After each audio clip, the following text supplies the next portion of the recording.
Métodos e princípios da hermenêutica constitucional. Trabalho da disciplina Hermenêutica e Argumentação Jurídica, ministrada pelo professor Leandro Sanson, curso de Direito, terceiro semestre noturno da Faculdade Santíssimo Sacramento.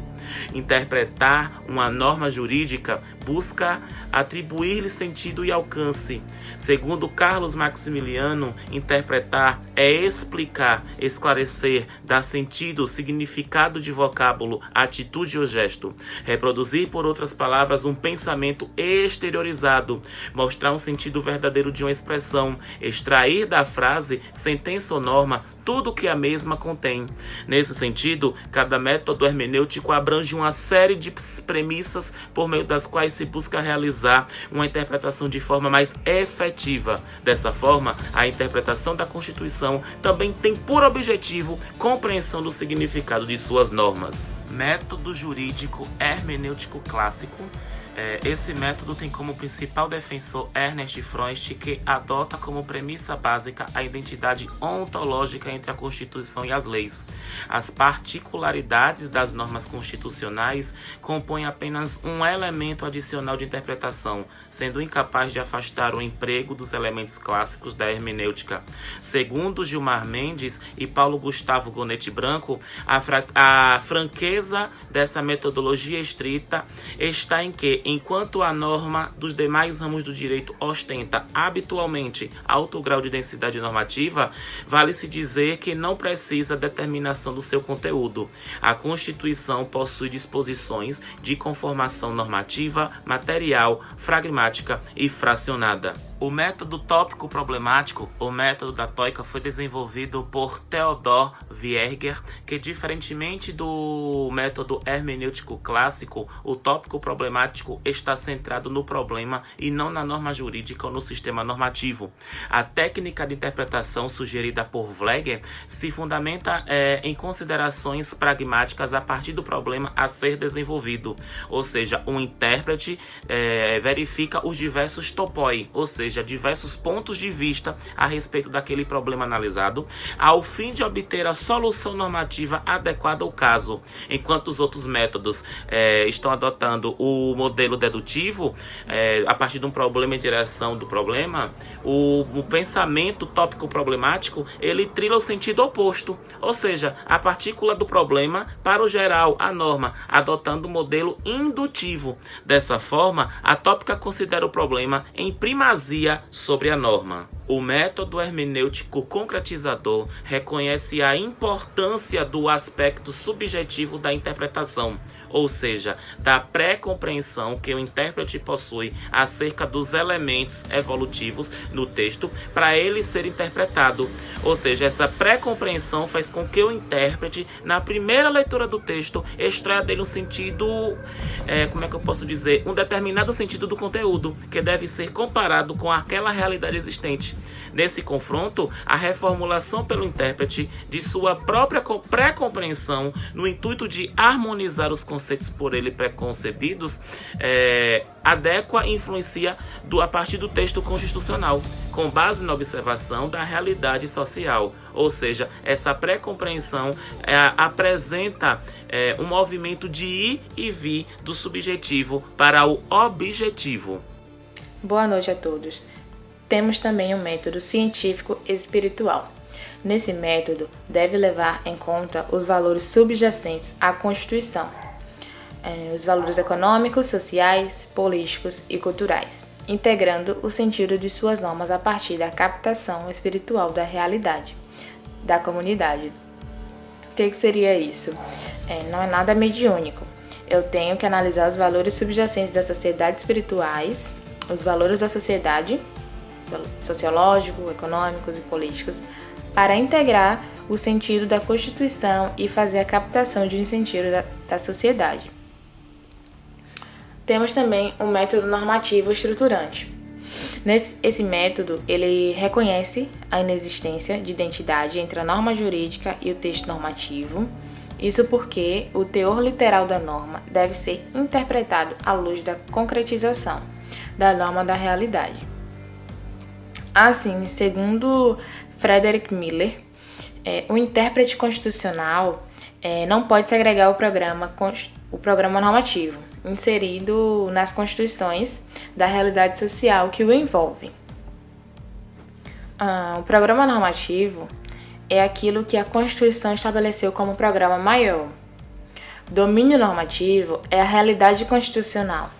São as leis, os decretos, as pessoas que serão atingidas pela interpretação que o Supremo vai dar àquela norma. Ou seja, domínio normativo e programa normativo são dois elementos presentes no método normativo estruturante. E, por fim, temos o método da comparação constitucional, que é onde a interpretação se dá mediante a comparação dos institutos jurídicos em vários ordenamentos, identificando semelhanças e diferenças. Ou seja, então, esse método de comparação irá estudar utilizando os métodos gramatical, lógico, filológico, teleológico e histórico, dentro das demais constituições mundiais. É a aplicação do método clássico na análise das demais constituições. O princípio da unidade da Constituição preconiza que não há hierarquia entre as normas constitucionais, uma vez que todas elas vêm de uma mesma fonte. Ou seja, o princípio da unidade da Constituição tem como objetivo evitar os conflitos entre suas próprias normas.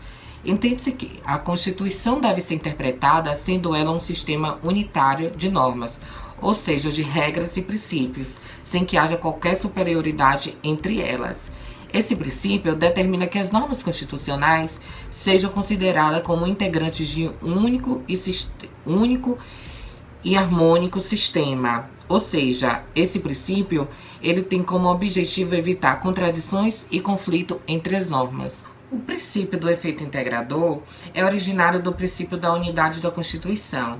Ele perfila que, como a Constituição Federal é o principal elemento de integração comunitária, a sua interpretação deve ter como alvo a unidade política. Com isso, nas resoluções de problemas jurídicos constitucionais, deve ser concebida a primazia à interpretação que favorece a integração política e social, criando um efeito conservador desta unidade. Um exemplo disso foi a proibição das expressões de ideias de separação dos estados do Sul, com o objetivo de criar um novo país de pampas. O princípio da máxima efetividade das normas constitucionais, ou princípio da interpretação efetiva, consiste em atribuir na interpretação das normas oriundas da Constituição o sentido da maior eficácia, utilizando todas as suas potencialidades. Esse princípio é utilizado com a maior incidência no âmbito dos direitos fundamentais, embora deve ser aplicado a todas as normas constitucionais. Ele determina que as normas constitucionais sejam interpretadas de maneiras a lhe conferir a maior eficácia e a maior aplicabilidade. Com esse princípio, a norma constitucional deve ser atribuída no sentido que a maior eficácia lhe conceda. O princípio da justiça, que também é conhecido como princípio da conformidade, estabeleceu que a interpretação constitucional não pode chegar a um resultado que subverta o esquema estabelecido pela Constituição. Sendo assim, a aplicação das normas constitucionais não pode implicar em alteração de repartição de poderes e exercício das competências constitucionalmente estabelecida.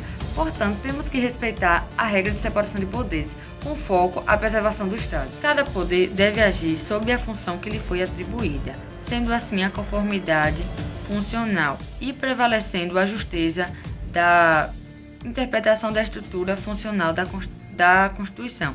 Cada competência deve agir dentro das competências que lhe foi atribuída. Podemos destacar também justeza e justiça, que não pode ser confundido. O princípio da concordância prática afirma que a aplicação constitucional deve ser realizada em conexão e vinculação com as demais normas constitucionais. É nesse princípio que manda harmonizar as normas e os princípios conflitantes, de uma forma que uma aplicação não exclua e nem impeça o direito da outra.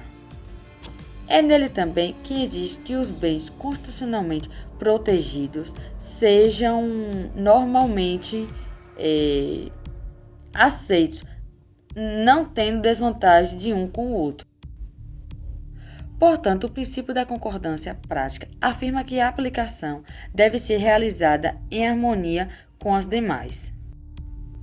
E as normas constitucionais não podem ter contradições entre si, contra si mesma, nem os bens jurídicos ser sacrificados uns com os outros. Como já sabemos, o princípio da concordância está ligado à ideia de que